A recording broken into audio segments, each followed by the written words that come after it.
Hi guys! Welcome to my YouTube channel, LMP TV Vlog.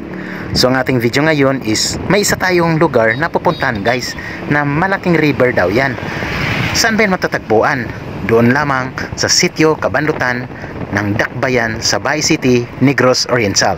Pero bago ang lahat dyan, sa hindi pa nakasubscribe sa aking YouTube channel, please subscribe, like video, and hit bell button for getting all notifications para updated kayo guys sa mga bagong videos ko na dadating pa. Alright guys, so at this time, andito tayo ngayon sa road EDSA ng Bay City. So ito ang post-marketing ng building na yan dito sa left side. And then ito yung highway. Dito tayo papasok sa right side sa may Petron, sa may 7-Eleven. So kakamustahin natin ang mga lugar ng Bay City. So dito tayo papasok. Ito yung daan ng papunta sa sitio Cabanlutan ng Bay City, Negros Oriental, kung saan guys doon natin makikita ang isang malaking suba o riverside. So hanggang ngayon ay ginagawa pa rin nila dahil bawat ulan o may mga sakuna o bagyo ay tumataas ang tubig na ito.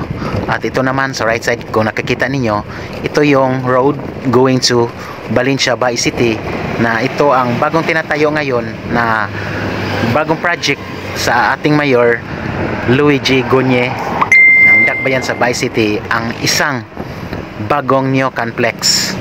So ito ang nakikita ninyo na malaki na hindi pa rin tapos ang kanilang project. So rise to open ito guys. So ito ang tayo na naman natin. So ngayon andito tayo mismo sa lapas going to Cabanlutan sa ating pupuntahan na tinatawag na suba o river. So let's go guys.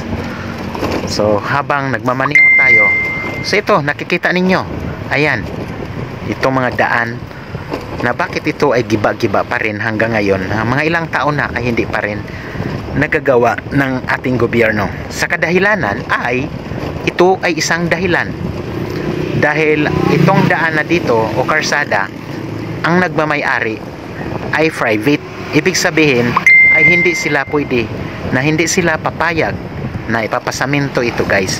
Dahil kung papayag ito sila, ay syempre matagal na itong samentado. So itong mga dinadaanan natin ay hindi lahat samentado dahil gawa ng private road. Ibig sabihin itong may-ari ng mga tubuhan o sugarcane, hindi sila papayag na ipapasaminto ang kanilang mga daan sa bawat madadaanan na papunta ng sitio Cabanlutan. So ito yung asyenda, malaking asyenda ng tubuhan, dito lamang makikita sa Negros Oriental guys. So napakasarap dito, makalanghap ka ng sariwang hangin at makikita mo yung mga bulundok, mga bulubundukin. Okay, di ba guys?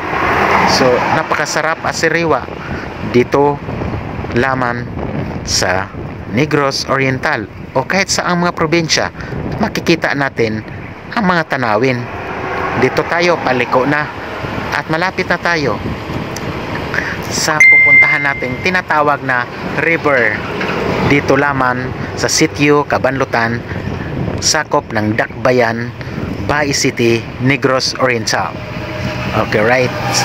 Okay guys, so ayan, dandahan lang tayo dahil medyo sira ang mga karsada natin, yung dinadaanan natin dahil sa sinasabi ko na ay kanina na hindi pwede siyang ipapasaminto, gawa ng private road.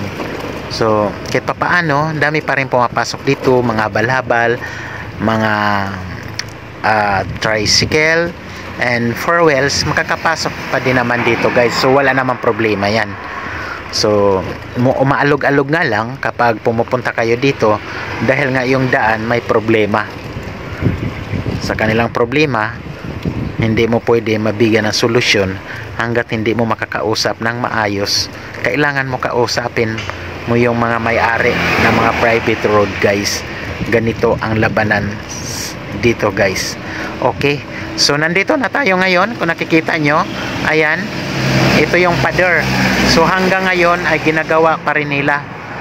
Ayan, okay. So nilalagyan nila ng pader, sobrang taas dahil yan ang isang dapat na hindi makadaan kapag malaki yung baha dito, guys.